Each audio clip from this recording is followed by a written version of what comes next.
Hey everyone, this is Shannon Wilkinson. And this is Janine Adams. And we are here to let you know that we're off on our annual planning retreats. Unfortunately, they're separate, but Right. That's what we're doing right now. And so we are going to share with you again our episode on good enough goal setting.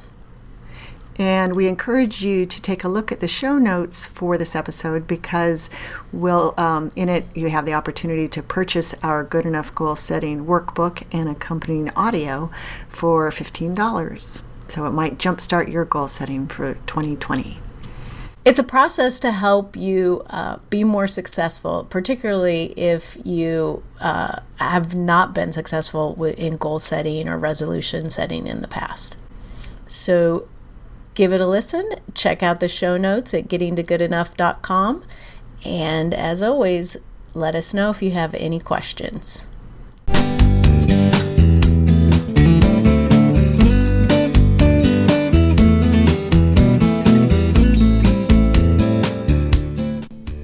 Hello, and welcome to Getting to Good Enough, a podcast to help you overcome perfectionism so you can do more of what you love.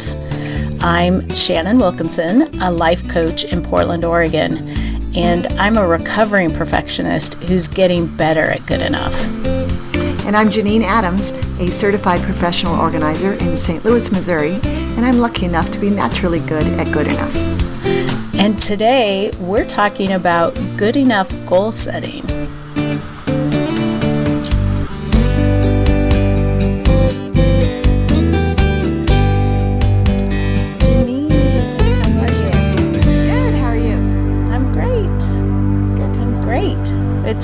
It's December, and we're getting close to the new year. And we get to think about our goals for next year. I love setting goals. I'm a freak, I think, but I love the end of the year and thinking about my goals for next year. Yeah. So I'm looking forward to this conversation. And you typically spend that week period between Christmas and New Year's as a planning time, don't you? I try to. It's usually a combination of planning and sort of cleaning up and regaining order.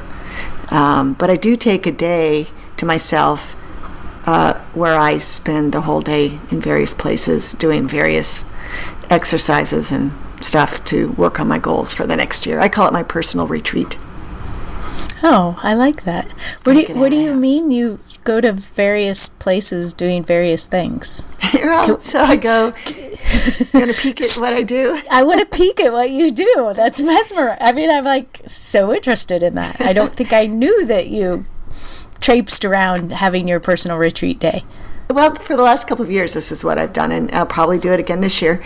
I start out at the coffee shop down the street, Kitchen House Coffee, and I have a smoothie or something and start there with my computer and reviewing last year's goals and stuff. And then I typically go float at the flotation tank, which is always great for thinking. Mm-hmm. And then I go to lunch. And then I usually go to the library. St. Louis has an absolutely beautiful downtown branch of our library that's awe-inspiring in its beauty, in a great quiet place to think. And I wrap it up there. So like last year, by the end of it, I had raised my rates. That worked out really well. So that's awesome. Yeah. And I like that. Go ahead. No, I set other goals too. It wasn't just about raising rates. Right. But I like that you brought up a really good point, which is that you sort of review the year and sort of wrap it up and look at what you've done or maybe what you haven't done, and then think about what you want to do moving forward. Right. Think about where things went awry with those goals, and sometimes they're a little too lofty. And sometimes they shift, and what is important to me changes. And it's important, I think, to review them, because if you don't, then you're losing part of the benefit, I think, of setting goals in the first place. Right. I think that's true. And, you know, that idea of not necessarily meeting them because they're a little lofty is part of why we decided to talk about good enough goal setting today. Yeah, I got really excited when you came up with that phrase, because I think I victimized myself on more than one occasion with crazy goals that really were aspirations that would have been fantastic to achieve, but were not reachable, like income goals and stuff, and not reachable in a given year, within a year. Right. So good enough goal setting made me feel instantly sort of a sense of relief, and I'm looking forward to keeping that in mind this year in my retreat. Yeah, me too. I'm looking forward to going through this process for myself, because I haven't, I've been sort of thinking about what I might want my goals to be for 2019, but I haven't gotten very specific yet. So this is perfect timing for me that we're talking about this now. Yeah, maybe you'll share your goals when you have them. Yeah, or not. You don't. No pressure. Well, well, thank you. Thanks for not peer pressuring me into doing something that I don't want to do. Right. But one of the things I think is really interesting is that when we talked about doing this episode on good enough goal setting, we sort of flashed back to a teleclass that we taught together 9 years ago. I know. I can't believe it was 9 years ago.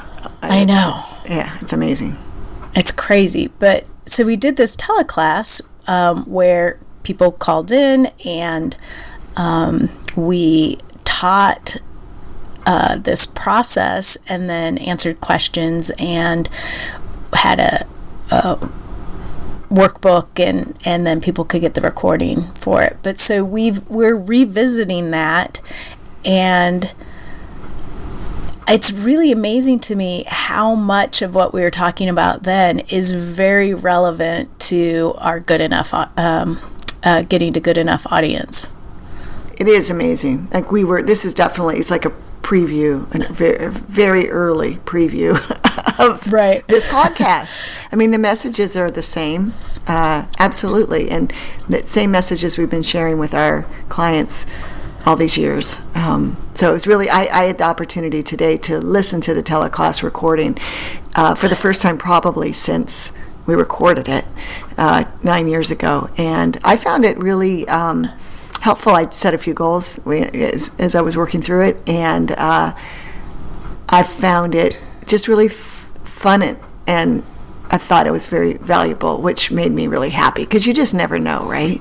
Right. I know. Yeah. It can be like mortifying to look at something that you did 9 years ago. Exactly. So. Yeah, and I got used to listening to my voice. It used to be that I didn't like to hear my voice at all, how people are.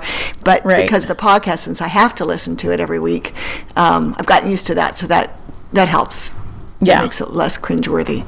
Yeah. But one thing that the teleclass has in it that we don't do in our podcast is some hypnosis, which was super fun. Yeah, that's right. So people listening may not know that I am a certified hypnotherapist, and while I use some techniques from hypnosis in my coaching practice, it's not really something that we have ever delved into on this podcast. But for people that are interested in learning more about our good enough goal setting process and get the recording, you'll get to experience a little of that. Yeah, I miss it. I love being hypnotized by you, Shannon. I know. Well, it's interesting because I listened to it today too, and I sort of miss doing that because in addition to that class and the other classes we've taught together, I used to do a class once a month where I would do a little bit of sort of a group hypnosis perception shifting exercise where people would get to relax and let their unconscious minds do the heavy work. And And I realized that I'm not doing as much of that as I would like to. Oh, well, interesting. Maybe you'll start doing more. Maybe that will be in your goals for next year. I know. Yeah, it's interesting how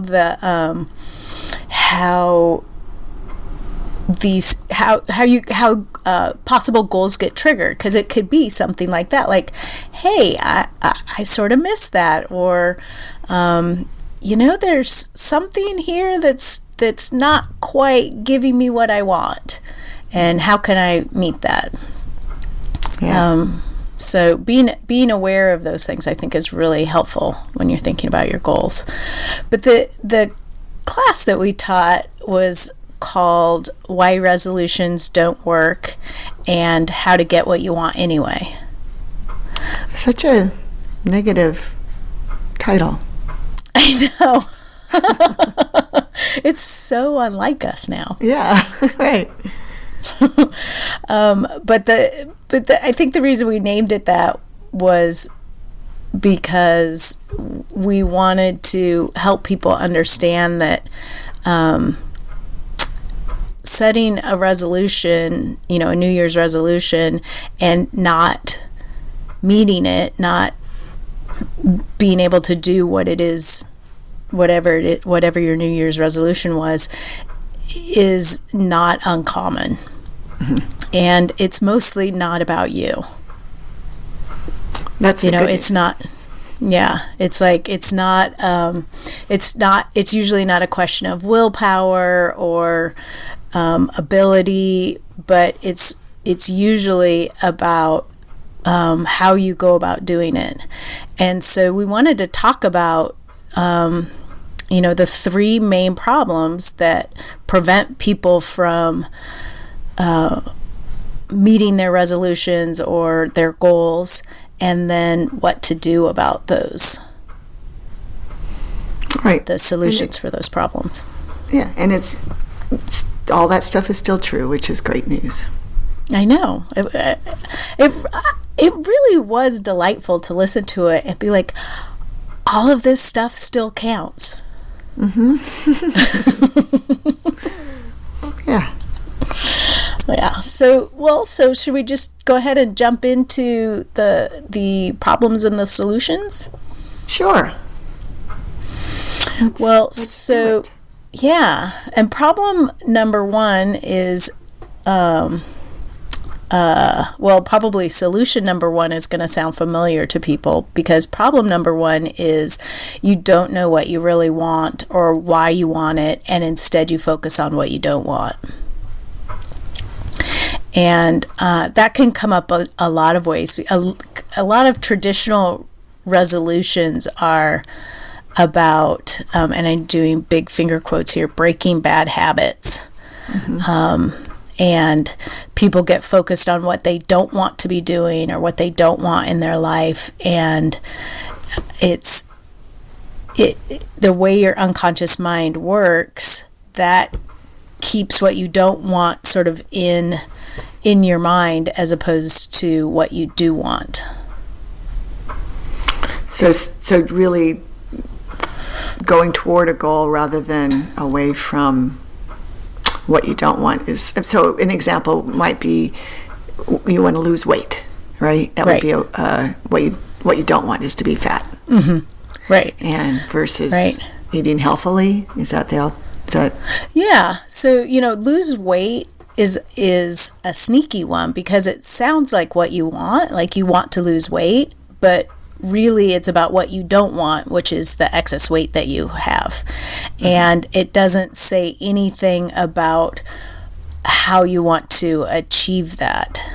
So, and why it matters. So, this episode, we're getting to that right away. You have to know your why it matters to you. And so if you want to lose weight, why does that matter? What are you hoping to gain from it? How do you want to feel? How will you know when you have achieved it? And that can help you understand how you want to feel if you can't get there at the very beginning.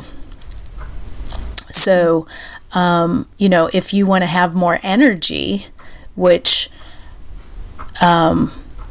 would happen if you eat better, then it helps direct you to what you want to do to get the end result. Right, and much more. So that's going to be a much more productive resolution or goal. Right. Yeah. But it starts with getting in touch with yourself and knowing what is important to you. Right. Right. Like right. everything. I know. Drink. So, do you have anything else to say about issue number 1? Just that when I listened to the teleclass, the hypnosis exercise you took us through to get in touch with ourselves was so powerful for me. Oh, good. When I was doing it today. So that was really great. Oh, that's great. I love to hear that. But doing that, like I said, you're allowing your unconscious mind to help you out. And since your unconscious mind is driving so much of your behavior, it sets you up for success. Mm-hmm. So that's great.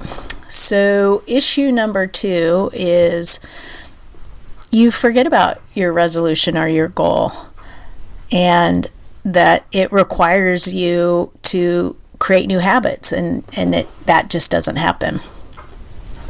Right. It's so easy to forget about these things. And then, like we've talked about in the past, for me anyway, if I don't start it on the first of the day of the month, and then I forget halfway through the month, then I have to wait till next month, which is stupid.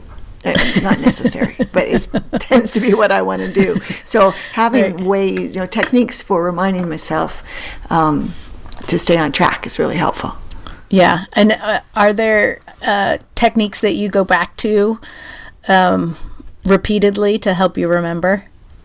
Well, I like the don't break the chain technique a lot, where you mark an X on a calendar every time you do a daily habit, so you get a series of X's that helps you keep going and brings it more top of mind. I will say though, I was reading an newsletter from Lee Silber, who is a writer and speaker, and he was talking about this. This was like yesterday, and one thing he suggested that I'd never heard was to put a mark on the face of your watch. If you wear a watch, like I suppose not a smartwatch, but put a dot on the face of it, like at 12 o'clock, so that when you look at it, you're reminded that there's something you need to remember. And, well, that's interesting. Oh, that is interesting. That was one I had never heard before. Yeah. It's sort of like we've talked about before, jewelry, or even like you could buy special jewelry, or you could just wear something that you don't normally wear, or you could get one of those, probably everybody has them. What are those silicone rubber, rubber bracelet things? Like the Live Strong bracelets. Yeah. And you could write something on there to help you remember about your new habit that helps you reach your goal. I was thinking about it when today when I was doing the exercises, and one of the things that I want to try to do next year, is develop a yoga habit, a yoga practice. I think I've said on the podcast that all signs seem to be pointing toward it. And it was brought home by my spending 2 weeks with my niece, Miranda, who is 24, who does yoga every day on using a YouTube video. So we were sharing an Airbnb this week. So I mean, it couldn't have been hit over the head any harder. Right. And so when I was thinking about how to strengthen that goal and the reminders, one thing that crossed my mind was putting a piece of washi tape on my toothbrush. I use an electric toothbrush, and marking my word that I came up with to represent yoga and everything else that I want for the year, which I'll share with you. Because this came up an hour ago. I figured it out an hour ago. Which is supple. Oh. And if you look at the dictionary definition of supple, supple's kind of a creepy sounding word, but yeah. It's about flexibility and ease of motion and ease and adaptability, which is what I'm about, right? Right. That's right up your alley. Readily adaptable or responsive to new situations is another definition of it. So bending and moving easily and gracefully. Anyway, so I think I'm going to write supple on a piece of washi tape, wrap it on my toothbrush, and in the morning that'll help me remember to do my yoga. That's brilliant. Thank you. That's really great. And that brings up a good point, which is one way to help you remember is, something that we talked about in the holiday episode, which is to come up with a word or a theme that helps, that represents the goal that you want to reach. And so I'm guessing that supple probably represents multiple goals for you, right, in different ways, which is awesome. Yeah. It's multi-purpose. And your hypnosis brought it out. Oh, good. Yay. So, other things you can do to help you remember is to talk about it with other people, to have an accountability partner. It is important that you share your goals with people who will be gently supportive and not people who will make you feel bad or guilty about how you are doing. Yes, absolutely. Absolutely. We want you to be kind to yourself, and we want your accountability partner, to be kind to you too. Yes. Yeah. And then the last issue that is very common to people who struggle with goals and resolutions is that it's overwhelming and you don't know where to start. Or you want to do it, you want it all now, but it's too much, and then you don't do anything, or you start and it falls away very quickly because it's too much and feels unachievable. Right. So like in my good enough goal of creating a yoga habit, I suspect that any little bit of yoga is going to count. Yes. I got to come up with what the very smallest bit that counts is. But what I'm trying to do is create a habit, and I know that it will build, and I'm going to be I plan to be very kind to myself in what I'll count as success. Right. And I think that's a really good reminder, is that particularly for about the first month or so, you're building the habit, because this is something that you want to have in your life over the long term, the habits that support your goals, reaching your goals and or your resolutions. And so rather than trying to do everything all at once, start so small that you're able to have the habit of doing it every day. Even if, for you, that means it could be something as small as rolling out a yoga mat every morning, or just stepping on your yoga mat. Or I was working with a client last week who had fallen away from her regular yoga practice, and her very, very small step was to do some yoga stretches in bed before getting up. Oh, well, that seems doable and helpful. Yeah. So, think about getting up like a cat gets up. Yeah. But, a so... poodle gets up that way too, by the way. Oh, that's right. Yeah. But, they know something that we don't know. Right. So figuring out how to let it be easy for yourself and setting yourself up for success is a big part of enjoying the process and developing the habit so that you can reach the goal. Right. Yay. Yeah. I mean, again, these are all things we've talked about over the last 6 months in the podcast. It's so great. Yeah, I know. It's amazing to me, but this is sort of how to put it all together with a different recipe to get something new out of it. Right. Exactly. Yeah. And I'm really excited about this good enough goal setting process myself, and I'm looking forward to taking some time with it and coming up with some good enough goals for 2018, for 2019. Yeah. Yeah, framing my goals in a good enough frame makes me really happy. So I'm excited to work more with it when I take my personal day. Yay. And I'm trying to think if there's anything else. Do you have other things you want to talk about this? I don't think so. I think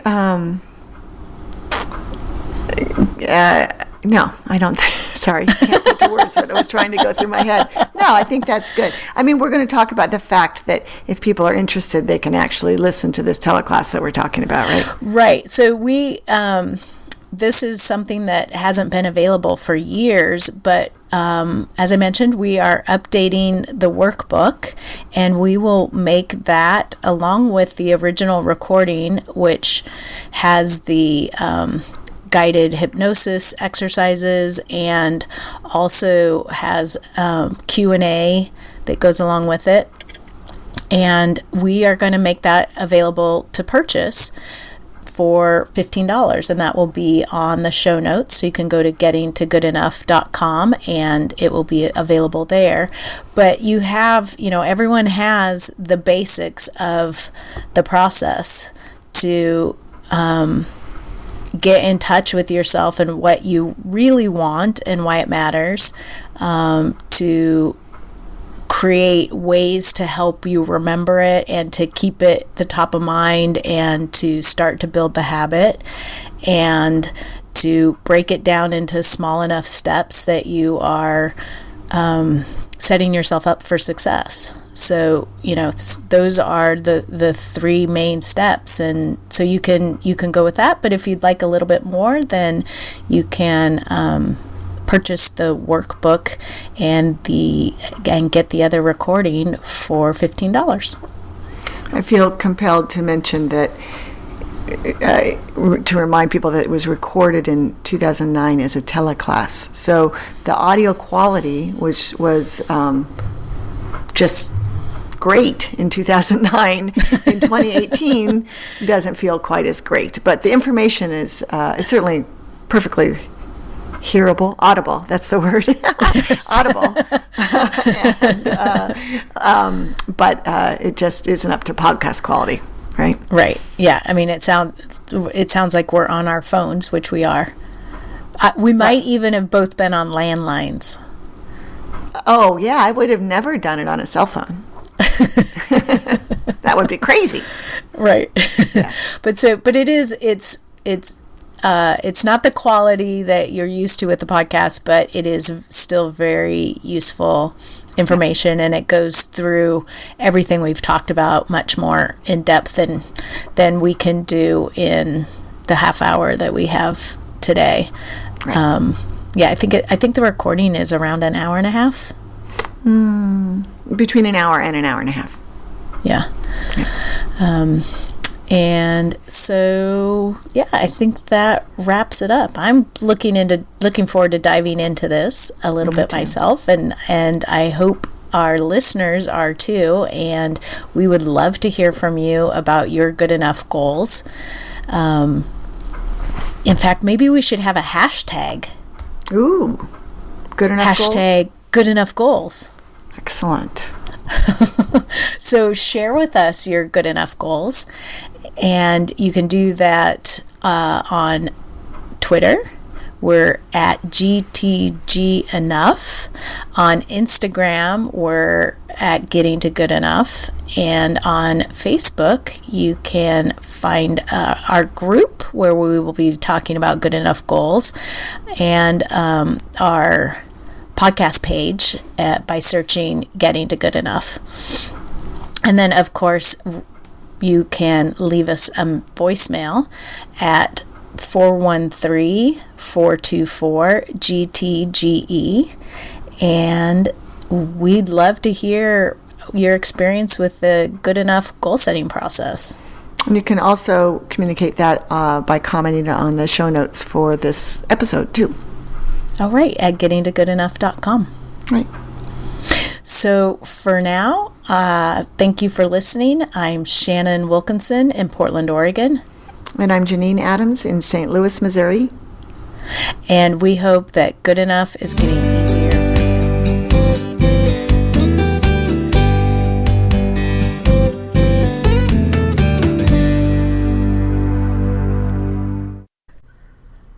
We'll be back next week.